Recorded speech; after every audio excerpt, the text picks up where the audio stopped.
These Haiti headlines are crazy. The Haitian president was assassinated, and a few days later these headlines started rolling in. CNN, several tied to Haiti assassination plot were previously U.S. law enforcement informants. The Daily Mail says friend of mastermind behind assassination of Haiti president says America backed the killing, and it's revealed DEA informant and FBI informants are among suspected hitmen. And Daily Mail also said mastermind of Haiti plot said he had been sent by God to take over the country just weeks before assassination of the president. Whoa, whoa, whoa. These are mainstream headlines. None of this information is mine. I'm not making this up. I'm just going to read the one Daily Mail article talking about the situation. You could read it for yourself. Joseph Vincent, 55, was on the tarmac in Haiti when Haitian police officers handed over U.S. fugitive Guy Philippe to DEA agents who flew him back to Miami on drug trafficking charges in January 2017, says sources. Philippe led a 2004 coup against the then Haitian president that led to his overthrowing. The DEA was forced to admit one of the suspected assassins in the Moïse murder is a former informant. The suspect had reached out to his contact at the agency in the hours after the president's murder, with the agency helping plan his surrender to Haitian authorities. A number of other suspects are also former informants for the FBI, according to a report. Footage from the raid shows an attacker with a U.S. accent shouting, "This is a DEA operation," while Haitian police also said they uncovered a DEA hat at the home of suspect Christian Emmanuel Sanan. Sanan is said to have claimed the mission would save Haiti from hell with the support from the U.S. government. 3 U.S. citizens were arrested over the assassination plot: Vincent, Sanan, and James Salages. Once again, this is not information unique to me, and I'm just reading the Daily Mail, so if anybody has a problem with this report or doesn't believe some of it, talk to Daily Mail, because they're the ones reporting on this. And when they say reported or alleged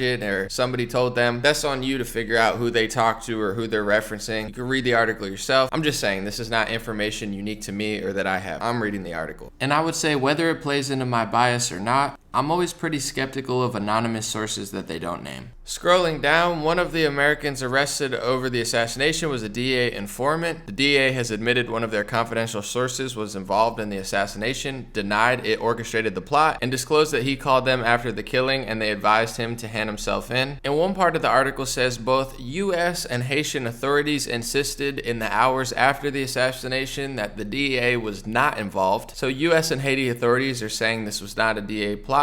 He had just been a prior informant at one point, and that can be found where it says the suspect was not an active informant with the DEA at the time of the assassination, they said. Somewhere in the article it says the official said the DEA was aware of reports that members of the hit squad had shouted that they were DEA agents during the raid and insisted these individuals were not acting on behalf of the DEA. And a number of the arrested suspects are FBI informants, CNN apparently reported. And this whole article's wild. Obviously, I know nothing about it, so it's really up to Daily Mail, CNN, these reporters, and their journalism. But wow, this is like a wild movie-like scenario that just seems pretty crazy. Now, a lot of people are sharing videos on social media because the president of Haiti who was assassinated did seem to want to kind of do his own thing from the Western vaccines and was talking about plant medicine, etc. We'll show clips of that later. But your buddies at Reuters want you to know, fact check, these 4 leaders were not killed for opposing COVID-19 vaccination. So don't think that Reuters has thought for you.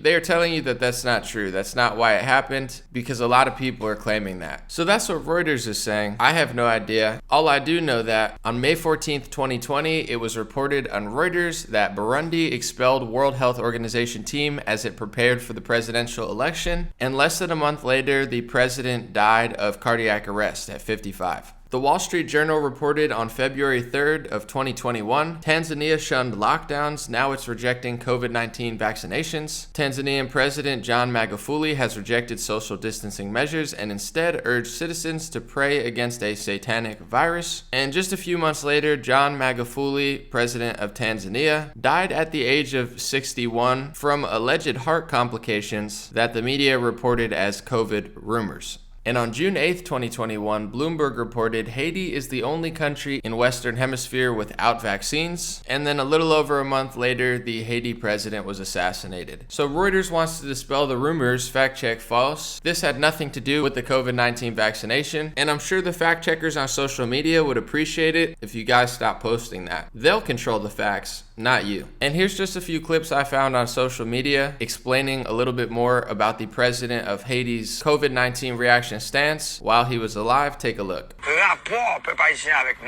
Moïse says there is a relationship Haitians have with nature that protects them from coronavirus.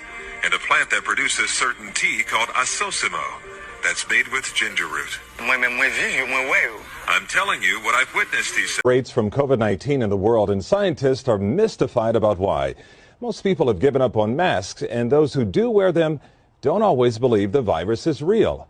In our one and only interview, Haiti's president talks about why his government hasn't administered a single vaccine and doesn't plan to. This is on a Friday night in April in Cap Haitian.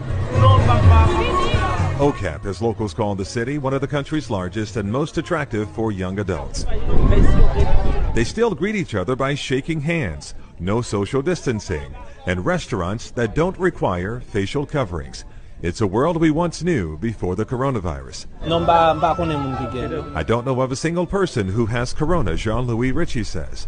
I am concerned about the virus, but I don't always have access to a mask. The security of the country, this man says, is more of a concern than the coronavirus.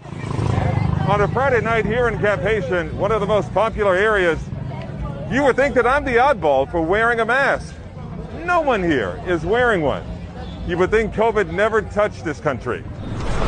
Weeks into the pandemic, President Jovenel Moïse says, some decisions we made early. We decided to completely shut down the country for 4 months. But scientists say even that doesn't explain Haiti's stunningly low COVID-19 death rates.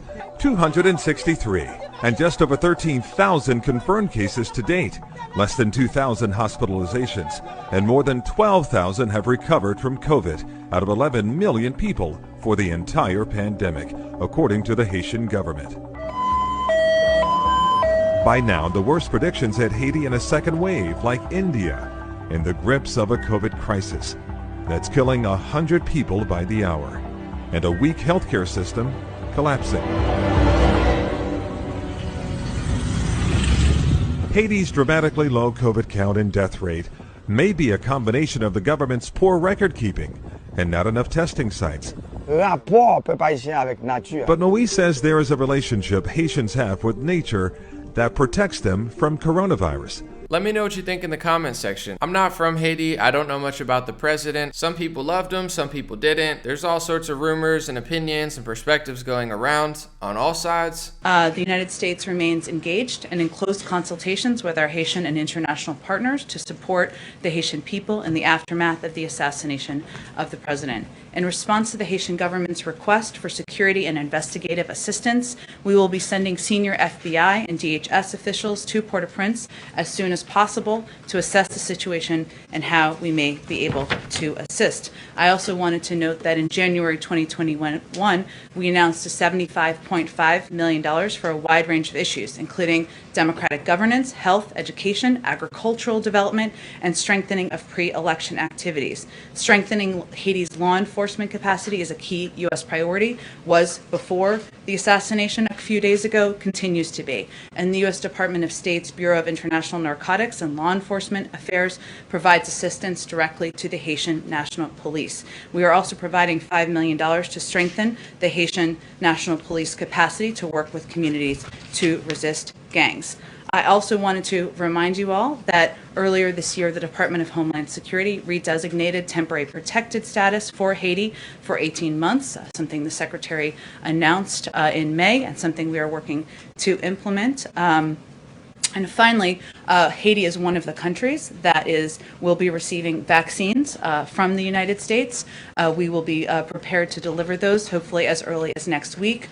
Part of that is assessing what can happen with the airport and how we will be able to deliver these. And I'm simply here just to regurgitate some mainstream articles and videos I found interesting. God bless you. I hope y'all like my shirt. May God bless the world. And if you like my hat, you can get it at godblesshats.com. At this point, I'm 100% independent with my news analysis and reporting. I do what I want, when I want, and talk about the stories that inspire me, which is why sometimes I cover unique angles and stories not getting that much press. Thank you to everybody who supports by buying a hat or at patreon.com/raretalk. It means the world to me. So does sharing these videos. liking or subscribing to my page and helping distribute this content, because I can guarantee you the social media companies in a lot of major corporations who want to control what you think, when you think, and how you're allowed to think probably don't like anybody that they can't control. Have a great day. I'll be back with more videos very soon. I be way too jacked for the gulag. I ain't getting caught like I was a game of school tag. LC wanna put me on to the food stamps, but I don't want government to make the move yet. Can't decide if I wanna blind or a boom. That pandemic flow like it's coming out of Wuhan. I just praise Christ. Say away you humans, but if you want beef, I'm serving up the moon and hey, I'm way too fast for the gulag. I don't trust y'all like I don't trust the moon man. Is he talking MTV or La Luna? The more they show, it's looking like the Truman. Get what I'm saying? Everything is zoomed in, left, right, trapped, to set it up like a crewman. I be too good at rapping, not that dude that's got 600 million views without the music. Hey. If you like that song, I'm also a hip-hop artist. That song is called Way Too Jacked for the Gulag, and if you want to find me on Spotify, please do by searching for Way Too Jacked for the Gulag,